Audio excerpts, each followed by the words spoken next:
Okay, चलिए सभी को जय हिंद, वंदे मातरम। सभी कैसे हैं? आई होप स्वस्थ होंगे, फिट होंगे, फाइन होंगे। फटाफट सभी बच्चे जुड़ जाएं ताकि हम क्लास को स्टार्ट कर सकें। गणेश, भूपेंद्र, माही, ओमवीर, दीपक, सभी को गुड इवनिंग, सभी को जय हिंद। आज नया चैप्टर हम स्टार्ट करने वाले हैं, जय द्वारकाधीश लखाधीर। ठीक है, सभी जुड़ जाएं फटाफट। आज हम जो चैप्टर स्टार्ट करेंगे वो चैप्टर का नाम है हीट एंड टेम्परेचर, यानी कि ऊष्मा एवं ताप। सभी जुड़ जाएं। चलिए,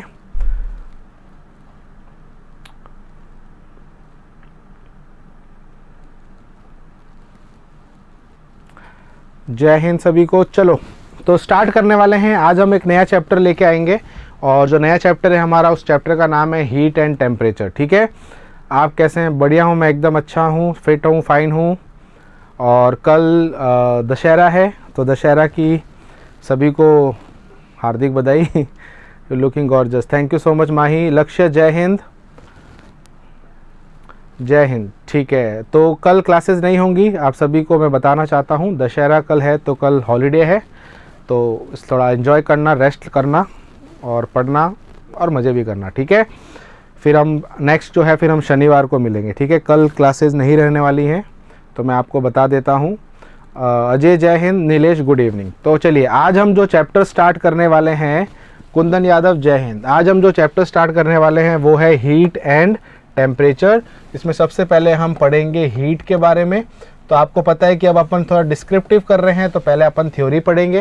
थ्योरी पढ़ने के बाद हम क्वेश्चंस करेंगे, फिर आखिरी में टेस्ट करेंगे। ठीक है, जैसा हमारा चलता है उसी तरीके से हम इस चीज़ों को आगे बढ़ाएंगे। ठीक है, सोनू कुमार जय हिंद। चलिए, सभी बच्चे जुड़ चुके हैं, तो चलिए स्टार्ट करते हैं। सबसे पहले हम पढ़ते हैं कि हीट क्या है। तो ये कुछ इंपॉर्टेंट यहाँ पर पॉइंटर्स लिखे हुए हैं, तो आपको ये ध्यान रखना है कि ये जो पॉइंटर्स हैं इसको एज अ क्वेश्चन ही लेना है, एज अ प्रश्न लेना है और प्रश्न के आधार पर ही इसको समझना है। और इसके अंदर मैं आप सभी को बताना चाहता हूँ कि जो पहला है कि ऊष्मा ऊर्जा क्या है। देखो, सबसे पहले हम बात करते हैं हीट, और जब अपन हीट की बात करते हैं तो ध्यान रखना है कि हीट क्या है, एक टाइप ऑफ एनर्जी है, यानी कि ऊर्जा का एक प्रकार है। तो पहला पॉइंट तो यहाँ पर यही आ जाता है कि हीट क्या है। एनर्जी जैसे बहुत प्रकार की होती है, बहुत टाइप की होती है, तो उसी तरीके से आपको ध्यान रखना है कि हीट जो होती है वो भी एक टाइप ऑफ एनर्जी है। जैसे kinetic energy, potential energy, pressure energy, है ना, यांत्रिक यानी कि मैकेनिकल एनर्जी, तो ऐसे बहुत सारी एनर्जीज हैं। तो उसी तरीके से हीट भी एक तरीके की एनर्जी है। अब मैं हीट को आपको थोड़ा सा फील करवाना चाहता हूँ, हीट क्या होती है। असल में आपको पता है कोई भी बॉडी जो होती है वो मॉलिक्यूल्स यानी कि कणों से मिलकर बनती है। अब जब आप किसी चीज़ को गर्म करते हैं या हीट उसको देते हैं, तो आप असल में उसकी काइनेटिक एनर्जी उन कणों की बढ़ाते हैं। कहने का मेरा मतलब ये है कि अगर मैं बोलता हूँ ना कोई चीज़ बहुत गर्म है, उसका क्या मतलब है? गर्म का यहाँ पर मतलब है कि उस बॉडी के अंदर जो ये मॉलिक्यूल्स हैं, ये जो अणु हैं, इनकी जो गतिज ऊर्जा होती है वो बढ़ जाती है। तो जब कोई चीज़ गर्म होती है, कोई चीज़ ठंडी होती है, तो ये ऊर्जा जो है ये असल में उनकी काइनेटिक एनर्जी से रिलेटेड होती है। किसी का अगर आप बोलते हो ना कि इसका टेम्परेचर ज़्यादा है, इसकी हीट इसके अंदर से निकल रही है, इसका मतलब उसके कणों की गतिज ऊर्जा बढ़ जाती है। तो ये सिंपल भाषा में देखें तो हीट एक तरीके की एनर्जी है। और जब हम एनर्जी की बात करते हैं तो एनर्जी के साथ रिलेटेड, मतलब हीट के साथ जो रिलेट रहता है वो रहता है टेम्परेचर। तो टेम्परेचर और हीट एक दूसरे के साथ साथ इसलिए चलते हैं बिकॉज बिना टेम्परेचर के डिफरेंस के, तापमान के अंतर के बिना हीट का संचार यानी कि ऊष्मा का संचार नहीं होता है। हीट का ट्रांसफर अगर आपको करना है तो पहले आपको टेम्परेचर को समझना पड़ेगा, और टेम्परेचर समझ में आएगा तभी हम हीट को समझेंगे। ठीक है, तो ये चलिए एक बेसिक सी बात होगी, अभी तो इंट्रोडक्शन ही हम कर रहे थे। तो सबसे पहले हम यहाँ पर यही समझ लेते हैं कि जो हीट है वो एक तरीके की एनर्जी है। अब अगर ये एक एनर्जी है तो अब आपके माइंड में ये भी चीज़ समझ में आ जानी चाहिए कि इसको भी जूल में नापते हैं, इसकी विमा भी mL2T-2 होती है। तो एक ही से हमने 3 और क्वेश्चन समझ लिए हैं। कोई भी एनर्जी जो होती है उसकी विमा फिक्स होती है, जो कि कितनी होती है, mL2T-2। दूसरी चीज़, उसको जूल में नाप सकते हैं सर, बिल्कुल नाप सकते हैं।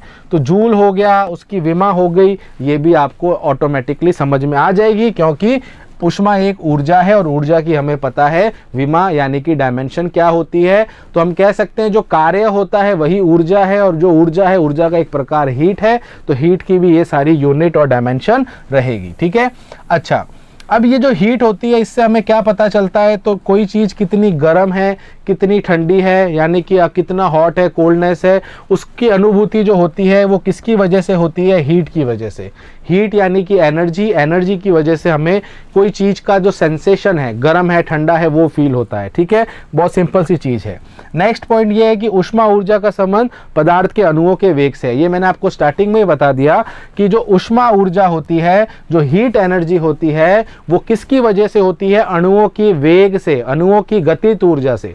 बिकॉज वेग से गतिज ऊर्जा तो आएगी, तो असल में ये जो हीट एनर्जी है ये किससे रिलेटेड है, उन अणुओं के, उन मॉलिक्यूल्स की वेलोसिटी से ये लिंक होती है। ठीक है, ये मैंने आपको स्टार्टिंग में आते ही बता दिया था।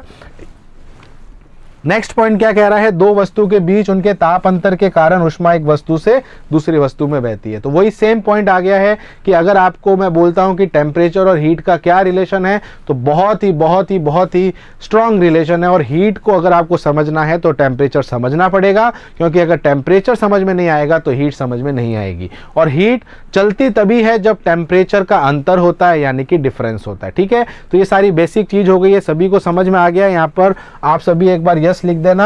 और साथ ही साथ मैंने आपको जो दो चीजें और बताई थी कि एक तो इसकी यूनिट जूल होती है और इसकी विमा भी ml2T-2 होती है। किसकी, हीट की। यानी कि अभी मैं तापमान की बात बिल्कुल नहीं कर रहा हूं, अभी मैं सिर्फ और सिर्फ किसकी बात कर रहा हूं, हीट की। ठीक है, हम उसे देख नहीं सकते हैं क्या, किसको नहीं देख सकते हो आप, सभी को समझ में आ गई ये स्लाइड। तो ये स्लाइड में जितनी भी चीजें लिखी हैं उसको एज अ आप क्वेश्चन ही लेना, एज अ आपको प्रश्न ही समझना है। ठीक है, चलिए आगे चलते हैं नेक्स्ट पे। अब और कुछ इंपॉर्टेंट पॉइंटर्स यहाँ पर हैं, चलिए इनकी बात भी कर लेते हैं। अच्छा, हमें देखो ध्यान रखना है पॉइंटर्स पे कि पॉइंटर्स क्या क्या हैं। ठीक है, पहला यहाँ पर पॉइंट हमें यह है कि ऊष्मा का जो परिमाण मापने का उपकरण क्या होता है। देखो, वैसे तो आपको मैं बताना चाहता हूं कि जो हीट होती है उसको आप जूल में भी नाप सकते हैं और उसको आप कैलोरी में भी नाप सकते हैं। जैसे कि आपने देखा होगा कुछ ऐसे मात्रक होते हैं जिसका इस्तेमाल हम बहुत ज़्यादा करते हैं, किसी का इस्तेमाल हम कम करते हैं। जैसे कि स्पीड जो हम नापते हैं वो ज़्यादातर हम किलोमीटर पर आवर में नापते हैं। बाकी अगर हम फिजिक्स में देखें तो जो स्टैंडर्ड यूनिट है वो क्या है, मीटर पर सेकेंड। ठीक है, ठीक है, बात समझ में आ गई। सर हीट और टेम्परेचर का डिफरेंस, हाँ अभी आएगा सर, विष्णु सब आएगा। टेम्परेचर तो एक तरीके का डिग्री ऑफ हॉटनेस, कोई चीज कितनी गर्म है, कोई चीज कितनी ठंडी है, उसका मात्रा, उसकी डिग्री जो होती है ना, वो तापमान होता है। और तापमान की वजह से ऊष्मा का संचार होता है। ठीक है, तो ये सबसे बड़ा डिफरेंस होता है। ठीक है, अच्छा यहाँ पर अगर बात कर रहे थे ऊष्मा का परिमाण मापने वाला उपकरण क्या है, तो कैलोरी, जैसे मैंने आपको बोला, एक मात्रक है जिसका इस्तेमाल हम बहुत ज़्यादा करते हैं जब हम हीट की बात करते हैं। तो कैलोरी भी हीट की ही यूनिट है, बट वो SI यूनिट नहीं कहलाती है, स्टैंडर्ड यूनिट नहीं कहलाती है, बट कैलोरी का इस्तेमाल हम बहुत ज़्यादा करते हैं। और दूसरा इंपॉर्टेंट चीज़ कि हीट को नापने के लिए जिस इंस्ट्रूमेंट का, जिस उपकरण का हम काम में लेते हैं उसी के नाम पर बना है, जैसे कि कैलोरीमीटर। कैलोरीमीट्री बोलते हैं, वो प्रिंसिपल को बोलते हैं, सिद्धांत को बोलते हैं कैलोरीमीट्री। कैलोरीमीट्री एक सिद्धांत है, एक प्रिंसिपल है, और कैलोरीमीटर एक इंस्ट्रूमेंट है। दोनों में फर्क समझ में आ जाना चाहिए। कैलोरीमीट्री एक सिद्धांत है, एक प्रिंसिपल है जिसमें हीट का ट्रांसफर होता है, और कैलोरीमीटर एक तरीके का इंस्ट्रूमेंट है, एक उपकरण है जो हीट को नापता है। तो इसको भी आप अच्छा क्वेश्चन समझ सकते हैं। अच्छा, नेक्स्ट आता है, अभी जो मैंने आपको ऑलरेडी बता दिया है कि इसका SI इकाई क्या है, जूल है, जो भी ऑलरेडी मैंने आपको बता दिया है, इसमें कोई बड़ी बात नहीं है। रही बात CGS प्रणाली में हम कैलोरी बोलते हैं, क्या बोलते हैं, कैलोरी। तो ये एक इंपॉर्टेंट है कि कैलोरी हम बहुत ज़्यादा इस्तेमाल करते हैं हीट के संदर्भ में, बट वो SI यूनिट नहीं है, इसका आप अच्छे से ध्यान रखना। अब जब बात आती है कि जूल और कैलोरी, इन दोनों में रिलेशन क्या है, इन दोनों में सर कैलोरीमीटर में कौन सी मेटल होती है, ये क्वेश्चन आया हुआ है यार, इसका आइडिया अजय मेरे को भी नहीं है, मैं इसको देख के बता दूंगा आपको। ठीक है, मैं कोई तुक्का नहीं मारना चाहता हूँ, मुझे लग रहा है एंटीमनी बिस्मथ, बट मुझे एक बार चेक करना पड़ेगा। ठीक है, अच्छा क्वेश्चन है, कौन से मेटल की होती है कैलोरीमीटर में, चेक कर लेंगे। ठीक है, अगर ये थर्मोकपल वाला कॉन्सेप्ट लग रहा है, इसमें आई थिंक एंटीमनी बिस्मथ हो सकता है, बट मुझे एक बार कंफर्म करना पड़ेगा, मैं 100% नहीं कह रहा हूँ। ठीक है, मैं एक बार चेक जरूर कर लूँगा जी। ठीक है, चलिए अब यहाँ पर देखिए, जब अपन बात कर ही रहे हैं कि कैलोरी में और जूल में क्या फ़र्क है, तो आपको ध्यान रखना है कि जो एक कैलोरी होती है वो 4.186 जूल के बराबर होती है, जिसको हम अप्रॉक्स कितना बोलते हैं, एक कैलोरी को 4.2 जूल। तो ये ध्यान रखना, ये एक अच्छा इंपॉर्टेंट है, इसको आप अच्छे से याद रखना, इस पे क्वेश्चन बन सकता है। नीलेश कह रहे हैं कॉपर, ठीक है, मैं एक बार चेक कर लूँगा, मैं अभी कंफर्म नहीं हूँ, ठीक है, कंफर्म करके मैं आपको अजय कल की क्लास में या परसों की क्लास में बता दूंगा, ठीक है। चलो देखो, गलत इन्फॉर्मेशन नहीं देना चाहता, जो चीज़ कंफर्म है वही आपको मैं बताऊंगा, ठीक है। चलिए नेक्स्ट क्वेश्चन आता है कि जब भी आप किसी भी, है ना, जैसे इसको हम बोलते हैं मैकेनिकल इक्विवेलेंट ऑफ हीट का, ये जो होता है इसको हम बोलते हैं जूल्स लॉ। अच्छा, इस पे भी क्वेश्चन कई बार आया हुआ है कि जूल्स लॉ क्या होता है ना, जिसको हम बोलते हैं जूल्स लॉ। अब जूल्स लॉ क्या कहता है, जूल्स लॉ ये कहता है कि जब भी आप किसी पे कार्य करते हैं तो वो हीट में भी बदलती है, यानी कि जो कार्य होता है वो हीट के प्रोपोर्शनल यानी कि समानुपाती होती है। और जब हम इस समानुपाती चिन्ह को हटाते हैं तो हमें एक गुणांक मिलता है जिसको हम बोलते हैं जे। अब ये जो जे है ये क्या है, जूल्स कांस्टेंट है, जिसको हम mechanical heat of mechanical equivalent heat कहते हैं, यानी कि आप यहाँ पर पढ़ सकते हो, लिखा होगा, इसको बोलते हैं यांत्रिक तुल्यांक, ऊष्मा का यांत्रिक तुल्यांक। तो ऊष्मा का यांत्रिक तुल्यांक कहाँ से आया है, जूल्स के नियम से आया है। जूल्स का क्या बोलता है कि अगर आप किसी पे कार्य करते हैं तो उसकी हीट, उसके अंदर ऊष्मा का संचार उतना ही ज्यादा होता है, हीट बढ़ती है। तो इसका मतलब जितना ज्यादा कार्य उतनी ज्यादा हीट। और जब आप इस समानुपाती के चिन्ह को हटाते हैं एक कांस्टेंट मिलता है, एक गुणांक मिलता है, और इस कांस्टेंट को बोलते हैं मैकेनिकल इक्विवेलेंट ऑफ हीट। अगर आप यहां से जे को देखेंगे तो जे का जो फॉर्मूला है वो W/Q हो जाएगा। अब ध्यान देने वाली बात यहाँ पर ये है कि अगर हम SI के अंदर देखें तो चलो मैं मान लेता हूँ कि SI में इसको हम जूल में नापते हैं, बट हम इसको अगर ज़्यादातर जिसमें यूज़ करते हैं कैलोरी में करते हैं, किस में करते हैं, जूल बटा कैलोरी, ठीक है। तो अगर हम बात करते हैं कि इस J की वैल्यू क्या है, तो अगर आप जूल बटा किलो कैलोरी में निकाल रहे हैं तो 4186, यानी कि अगर आपको बोल दे कि J की वैल्यू कितनी है तो J की जो वैल्यू होती है वो होती है 4186। अब ध्यान रखना, जूल तो वैसा का वैसा रहेगा, नीचे आएगा किलो कैलोरी। तो जूल बटा किलो कैलोरी में अगर करोगे तो कितना होता है, एक जूल कांस्टेंट या फिर जिसको हम मैकेनिकल इक्विवेलेंट हीट का बोलते हैं वो होता है 4186। बट अगर आप इसको किलो कैलोरी में ना लिखो, अगर आप सीधा इसको कैलोरी में लिखोगे तो ये पॉइंट में आ जाएगा, तो ये हो जाएगा 4.186 जूल बटा कैलोरी, ठीक है। और अगर आप चाहो तो इसको इतना कर सकते हो या इसको ऐसे कर सकते हो, डिपेंड करता है आप किलो कैलोरी में कर रहे हो या कैलोरी में कर रहे हो, ठीक है। तो ये सारे बेसिक्स हो गए हैं हीट के बारे में जिस पे क्वेश्चंस बनते हैं। तो जूल जो मैंने आपको लॉ बताया है जिसके अंदर से हमें जे मिलता है, क्यू का मतलब क्या है, क्यू हमारी हीट होती है सोनू, ठीक है, मैंने यहाँ बताया नहीं। हीट को जो दर्शाते हैं वो कैपिटल क्यू से दर्शाते हैं। ऊष्मा का जो आप जो दर्शाते हो ऊष्मा को, वो आप किससे दर्शाते हो, क्यू से। किससे दर्शाते हो, क्यू से। डब्ल्यू हमारा कार्य है, क्यू हमारी हीट है। समझ में आ गया सोनू, ठीक है। चलिए आगे और चलते हैं। तो ये हमारे हीट के बारे में कुछ चीजें हो गई। अब वैसे आपको बता देता हूं कि कैलोरी की परिभाषा क्या होती है। कैलोरी की परिभाषा का मतलब ये होता है कि जब आप 1 ग्राम जल का तापमान 1 डिग्री बढ़ाने में जितनी आपको हीट की जरूरत पड़ती है उसे 1 कैलोरी कहा जाता है। यानी कि अगर मैं आपको बोलूं कि 1 कैलोरी क्या है, 1 कैलोरी वह हीट है, वह ऊष्मा है जो क्या करती है, जो 1 ग्राम किसी भी जल की बात करते हैं ना, तो 1 ग्राम वाटर का तापमान 1 डिग्री बढ़ाने में जितनी मुझे ऊष्मा चाहिए उसी को 1 कैलोरी कहा जाता है। यानी कि अगर मैं सरल भाषा में बोलूं तो आपके सामने अगर मैं बोलूं 1 ग्राम पानी है, उस 1 ग्राम पानी का जो भी तापमान है उस तापमान से अगर आपको 1 डिग्री तापमान उसका अगर बढ़ाना है तो जितनी हीट की आवश्यकता आपको होगी, जितनी आपको हीट एनर्जी चाहिए होगी वो 1 कैलोरी होगी। यानी कि 1 कैलोरी के अंदर आप 1 ग्राम पानी का 1 डिग्री तापमान बढ़ा सकते हैं, ठीक है। तो सरल भाषा में कैलोरी की ये परिभाषा हम इस्तेमाल करते हैं, ठीक है। हाँ, विशिष्ट ऊष्मा कहते हैं क्या सर? नहीं, विशिष्ट ऊष्मा वाला भी आएगा। विशिष्ट ऊष्मा के अंदर हम ये वाला फॉर्मूला लगाते हैं, Q = ms∆T। वहां से ये S हमारा विशिष्ट ऊष्मा होता है। अभी उसके बारे में बात हम करेंगे माही, ठीक है। ये विशिष्ट ऊष्मा की बात नहीं हो रही है, अभी विशिष्ट ऊष्मा अभी आया ही नहीं है, ठीक है। चलिए बात समझ में आ गया। चलिए आगे चलते हैं। अब जब हम हीट के बारे में पढ़ते हैं, वैसे तो मैं पहले अगर पढ़ाऊँ तो मैं इसमें टेम्परेचर पढ़ाऊँगा, तो मैं एक बार ऐसा करता हूँ, आगे चलता हूँ, पहले अपन तापमान पढ़ते हैं, फिर हम टेम्परेचर, फिर हम हीट पे आएंगे, ठीक है। इसमें क्या स्लाइड्स आगे पीछे हुई हुई हैं, तो मैं पहले प्रीफर ये करता हूँ कि पहले अपन तापमान पढ़ें, ठीक है। तापमान पढ़ने के बाद फिर अपन हीट पे चलेंगे, क्योंकि तापमान ही अगर समझ में नहीं आएगा तो हीट कैसे करोगे, ठीक है। तो सबसे पहले अपन तापमान के ऊपर चलते हैं। ओके, तो सबसे पहले अपन तापमान के ऊपर चलते हैं। तो जब हम तापमान की बात करते हैं, ठीक है, जब हम टेम्परेचर की बात करते हैं, तो ये स्लाइड असल में हमारी टेम्परेचर की है। अच्छा, अभी हम देख रहे थे कि हीट जो है वो एक टेम्परेचर के ऊपर निर्भर करती है।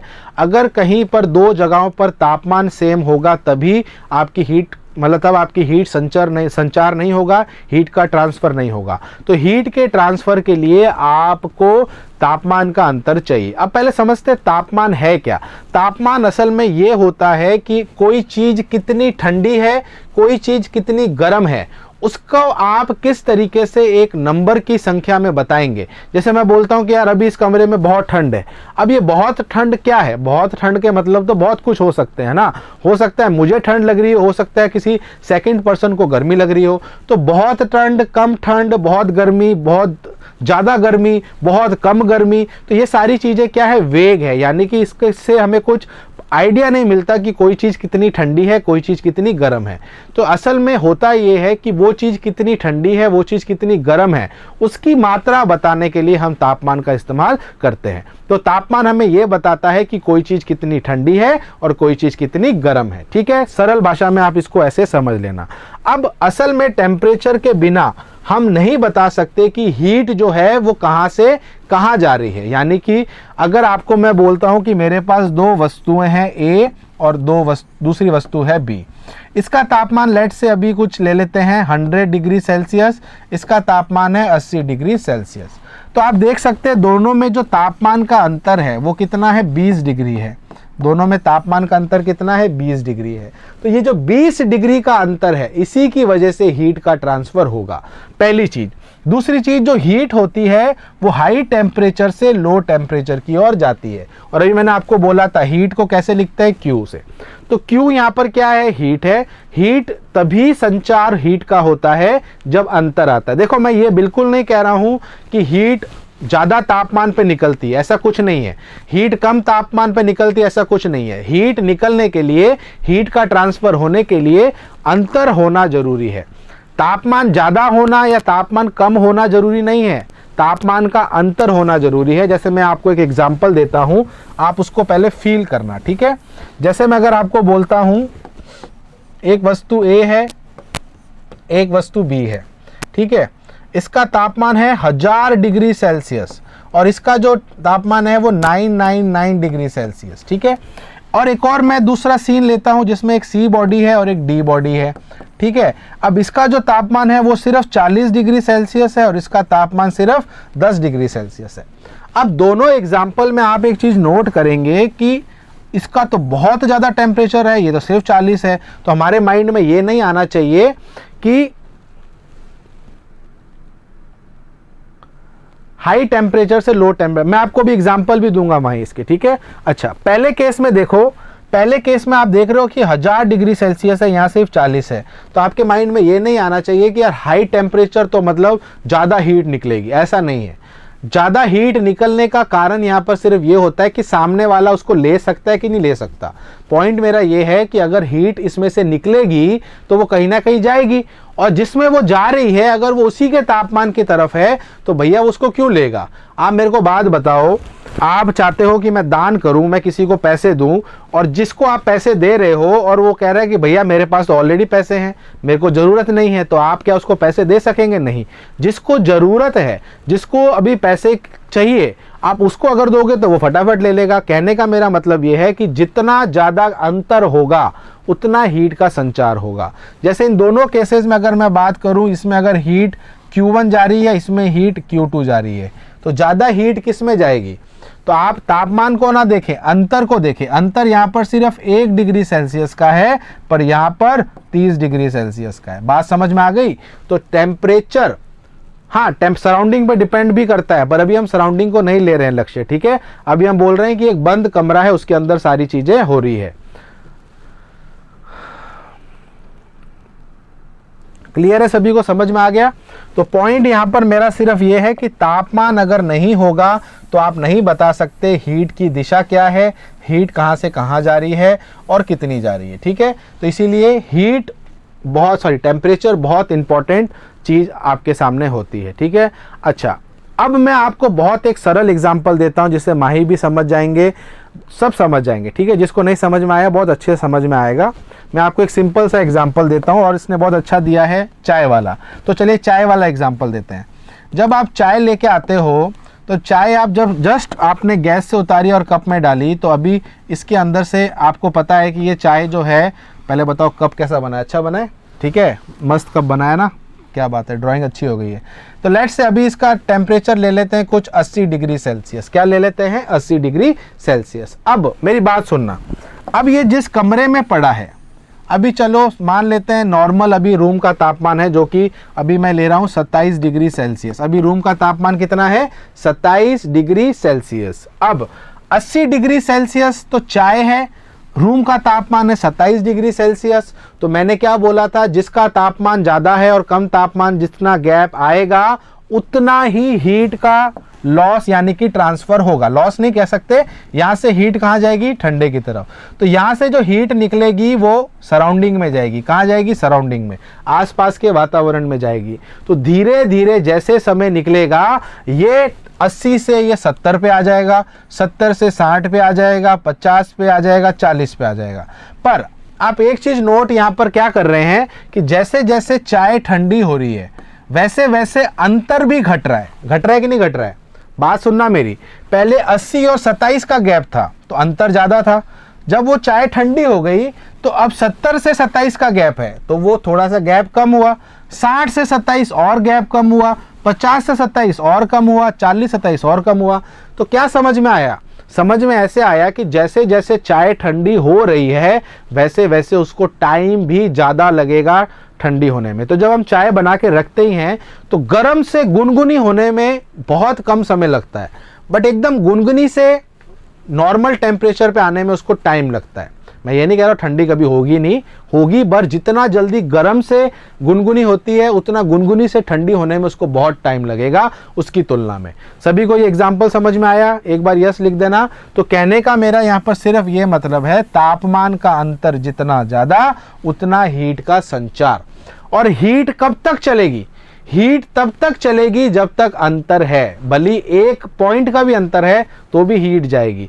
और मेरा दूसरा प्रश्न आता है कि हीट का संचार कब नहीं होगा? अब सुनना, इसका मतलब यह है कि अगर आप एक कमरे में बैठे हो, अब सुनना मैं एक बहुत अच्छा एग्जांपल दे रहा हूं। एक कमरे में बैठे हो और यहां पर आपने चाय का कप रखा और इस चाय का कप का जो तापमान है वो 80 डिग्री सेल्सियस है और रूम में आपने हीटर लगा लिया और हीटर भी इस कमरे को 80 डिग्री सेल्सियस पे मेंटेन कर रहा है। यानी कि रूम का तापमान भी 80 डिग्री सेल्सियस और आपके चाय का तापमान भी 80 डिग्री सेल्सियस। तो क्या कभी चाय ठंडी होगी? नहीं होगी। इसका कोई मतलब नहीं है कि कितनी गर्म चाय है, इसका मतलब ये है कि अब दोनों 80-80 पे हैं। तो जब दोनों 80-80 पे हैं तो भैया चाय ठंडी कभी होगी नहीं। दूसरा एक और उदाहरण देता हूँ।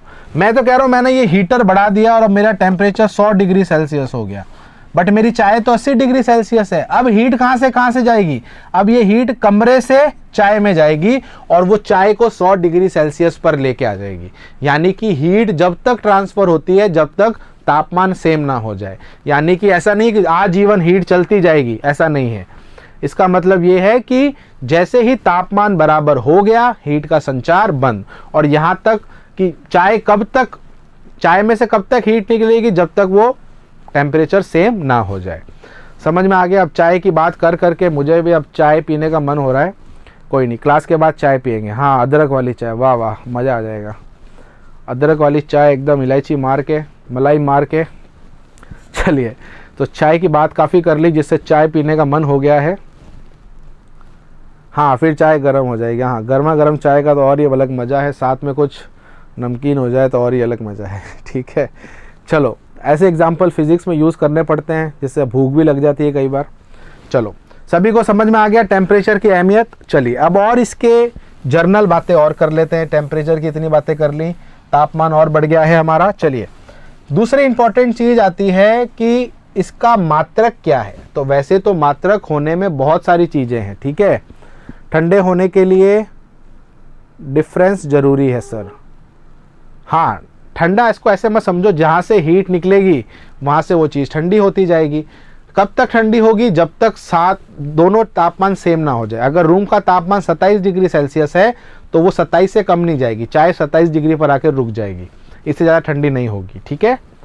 हाँ, पकोड़े खाओ, चुस्की मारो चाय की, वाह। चलें? कौन से गुप्ता जी? भाई हमारे यहाँ गुप्ता जी नहीं है। चलो अब देखो, जब हम यूनिट की बात करते हैं तो टेम्परेचर की बहुत सारी इकाई होती है, बहुत सारी यूनिट होती है, बहुत सारे पैमाने होते हैं।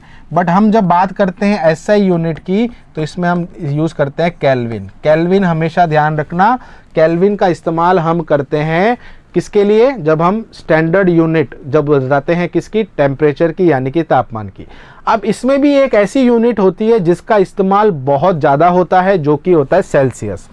तो सेल्सियस जो है ये असल में एसआई यूनिट नहीं है, बट इसका इस्तेमाल बहुत ज़्यादा होता है किसकी तुलना में? केल्विन। केल्विन जो थे वो एक साइंटिस्ट के नाम पे बना है, सेल्सियस भी साइंटिस्ट के नाम पे बना है।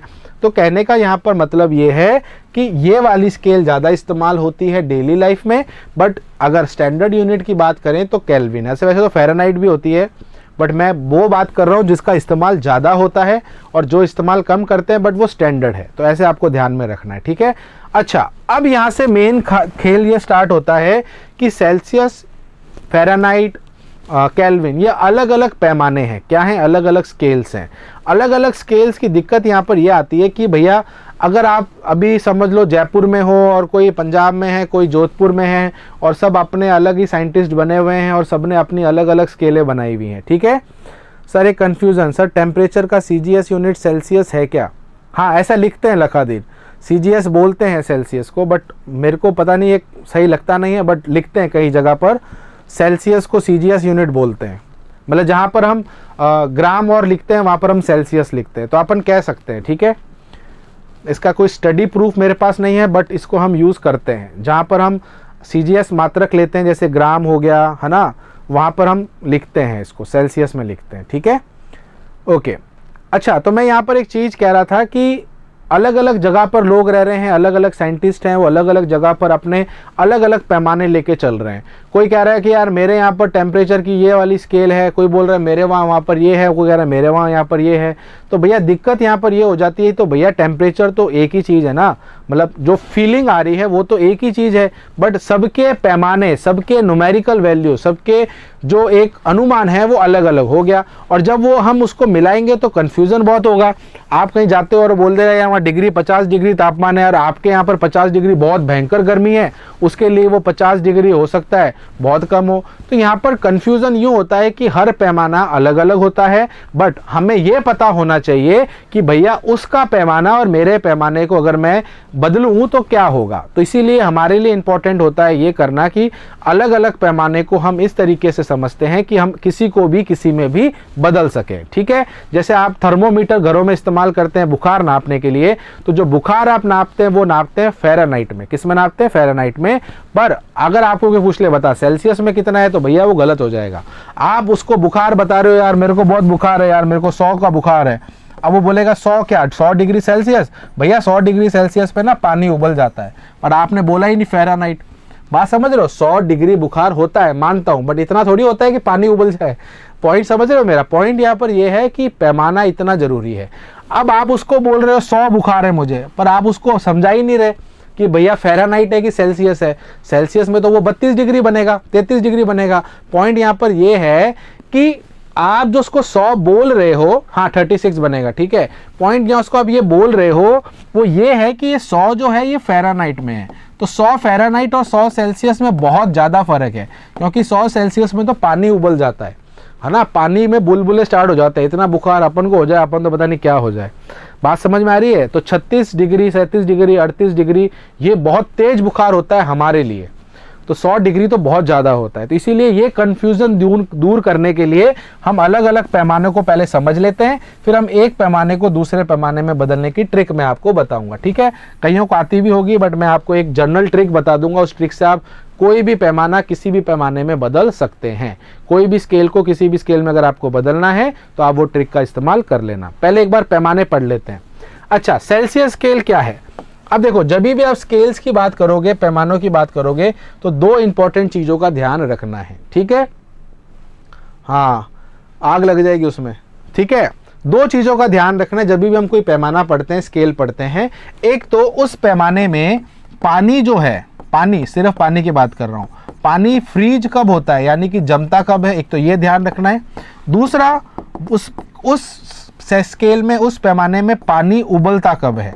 यानी कि आप जब कोई भी पैमाना पढ़ते हैं तो आपको इन दो चीज़ों की आवश्यकता पड़ती है। आगे जाके जब हम बदलेंगे तो हमें ये दो चीज़ें पता होनी चाहिए हर पैमाने की, क्योंकि पानी तो सेम है हर जगह, बट पानी इस स्केल में कब उबलता है, कब जमता है, किसी और स्केल में कब उबलता है, कब जमता है, ये हमें ध्यान में रखना है। ये आपको याद करना पड़ेगा, इसमें कोई बड़ी बात नहीं है, ईजी होता है। तो वैसे ही सेल्सियस एक साइंटिस्ट का नाम था, फ्रेंच साइंटिस्ट था वो एक, ठीक है। और उसने क्या बोला कि बर्फ के पिघलने का तापमान, यानी कि जब बर्फ हो जाती है, फ्रीज हो जाता है, तो उसने वो 0 डिग्री सेल्सियस लिया और पानी उबलने का तापमान उसकी स्केल में कितना आया, 100 डिग्री सेल्सियस। तो ये दो चीजें हमने नोट कर ली कि ये सेल्सियस के अकॉर्डिंग पानी जमता है 0 पे और पानी उबलता है 100 पे, ठीक है। अब बात आती है कि दूसरा पैमाना कौन सा है। दूसरा आता है फ़ारेनहाइट। फ़ारेनहाइट क्या, एक अलग कोई बंदा आ गया, अलग साइंटिस्ट आ गया। उस साइंटिस्ट ने क्या बोला, उस साइंटिस्ट ने बोला नहीं भाई, मेरे लिए बर्फ जमती जब है, जब मेरा जो पानी है वो जमता है, अब वो मेरे लिए मेरी स्केल के ऊपर वो नहीं है, वो अब 0 पे नहीं जमेगा, वो जमेगा 32 पे। और वो कह रहा है इसी पे मेरा पानी उबलेगा कब, 212 पे। तो क्या हुआ, तो उसकी स्केल अलग थी, इसकी स्केल अलग थी। भैया हो सकती है ना, भैया दुनिया है, हमारी मर्जी। ये कह रहा हमारी मर्जी, जो करना है कर लो।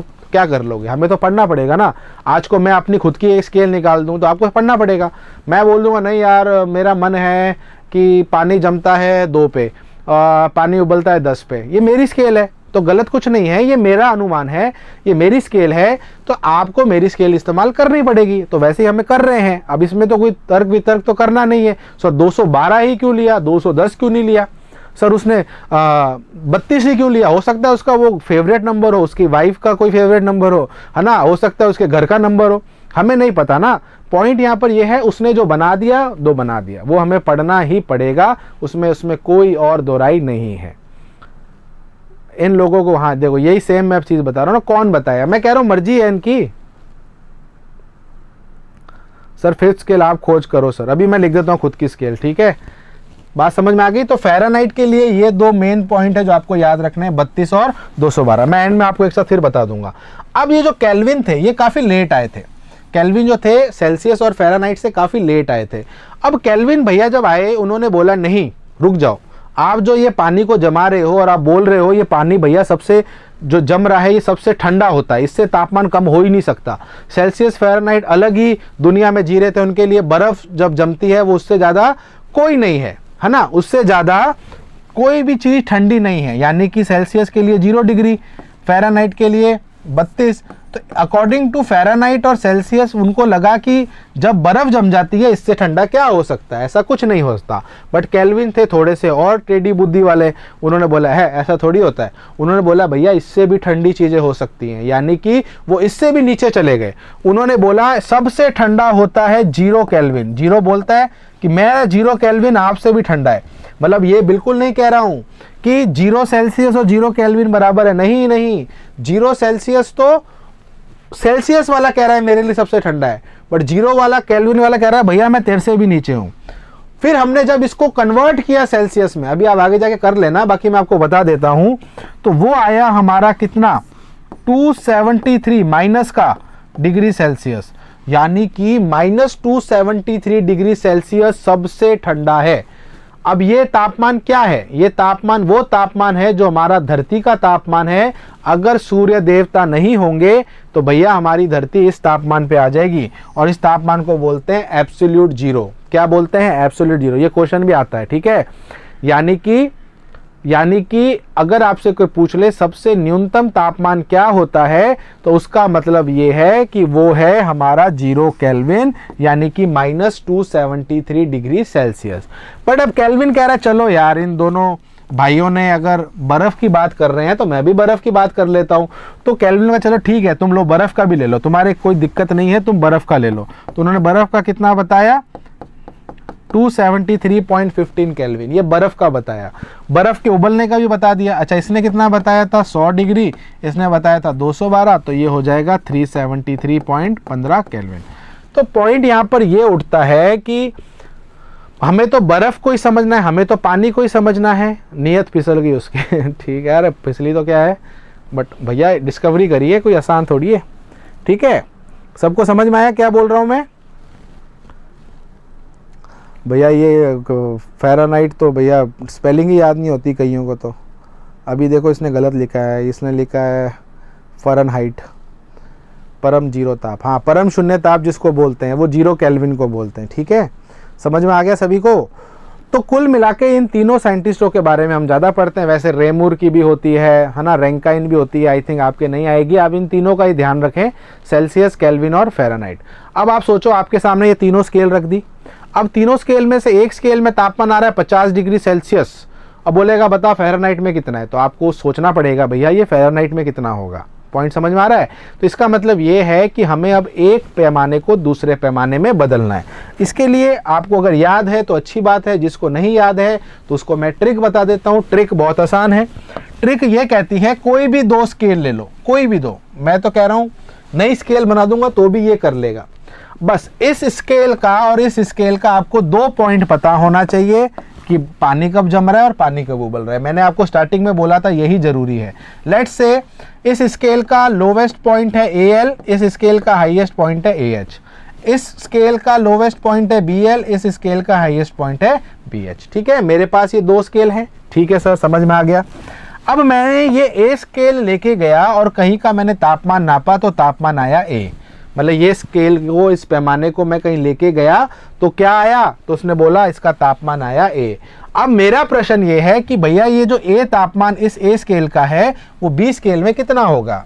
लेट्स से वो B स्केल में B होगा, अभी निकाल लेते हैं।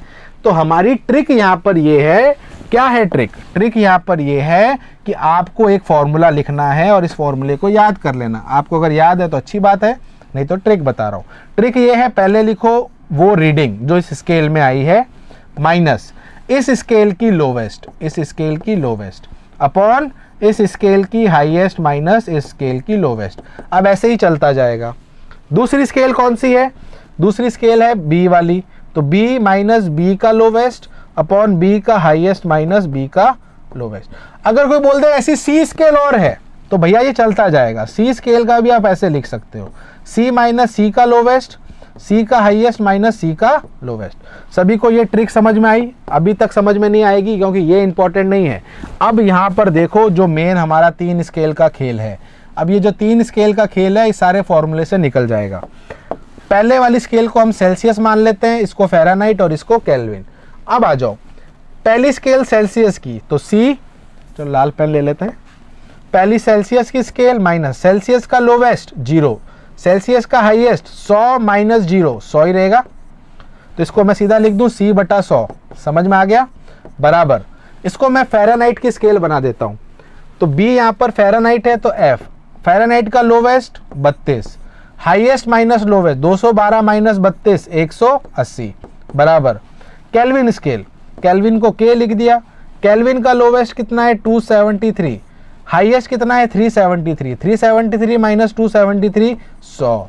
तो ये बन गया आपका संबंध। अब आप कोई भी स्केल किसी भी स्केल में बदल सकते हो। अब उदाहरण के तौर पर मेरे को आया जोश तो मैंने बना दी खुद की नई स्केल। मैं कह रहा हूँ भैया एक आ गई है स्केल मनी स्केल। क्या स्केल आ गई है? Money scale. ज़्यादातर मुझे फ्रेंड्स रिलेटिव मन्नी मन्नी करते हैं, बिकॉज मन्नी बोलना आसान है। बाकी आज आपको बता देता हूँ मेरे घर का नाम क्या है। मेरे घर का नाम है लकी। क्या नाम है? लकी। अब बोलोगे नहीं लकी सर, तो एक बात चल रही है, ठीक है। मनी मेरा शॉर्ट नेम नहीं है मेरे घर का नाम है लकी। अब पता नहीं किसको अच्छा लगेगा नहीं लगेगा, बट ठीक है, आई एम वेरी लकी कि मैं आप लोगों को पढ़ा रहा हूँ ठीक है। तो लेट्स से मेरा मूड बना, मैंने कहा चलो स्केल बनाते हैं, तो मैंने स्केल बना दी मनी स्केल। अब वो मनी स्केल तो बना दी, पर दो चीज़ें मुझे बताना बहुत ज़रूरी है कि हाईएस्ट और लोवेस्ट क्या है मनी का। तो मनी का हाईएस्ट है 1000, भैया मेरी स्केल है ना 1000 एम, और मनी का लोवेस्ट बना देते हैं 200, चलो 200 इसका लोवेस्ट है, 200 कितना है लोवेस्ट मनी। तो ये मेरी स्केल बन गई। चलो अब आप बोलोगे सर आपकी स्केल से हमें क्या मतलब। अगर मैं बोल दूं कि मुझे सेल्सियस स्केल को मेरी स्केल में बदलना है तो भैया इसको आगे कंटिन्यू कर दो। तो इसको मैं यहाँ पर ऐसे लिख सकता हूँ, मनी का लोवेस्ट 200, मनी का हाईएस्ट माइनस लोवेस्ट 800। तो लो भैया ये बन गया ना कन्वर्जन। तो आप कोई भी स्केल लाओ, बस आपको पता क्या होना चाहिए लक्की सर, लक्की बीरो, अरे हाँ बस अब लक्की लक्की मत करो, मुझे भी लक्की बोलते हैं सर गुजरात में, क्या बात है। अच्छा है सर, चलो गोलू, गोलू भी अच्छा नाम है। हाँ लखादीप से लक्की समझ में आ रहा है, बट भाई मेरा नाम तो मनप्रीत है, तो लोगों को लगता है मेरा शॉर्ट नेम मनी है, बट मनी नहीं है, लक्की है। ठीक है चलो बहुत हो गई बातें, सभी को ये चीज़ समझ में आ गई। एक बार कमेंट बॉक्स में यस लिख देना, जिसको पता है अच्छी बात है, नहीं पता है तो आपके सामने ये चीज़ें हैं। कल परसों इसी को आगे कंटिन्यू करेंगे। और सभी को पता है कि दशहरा है, तो इन्जॉय करें, घूमें, मेले में जाएँ अगर मेला है तो, खाए जलेबियाँ वलेबियाँ, घूमे फिरे, नाचो गाओ। मेरा नाम लक्की है बउआ।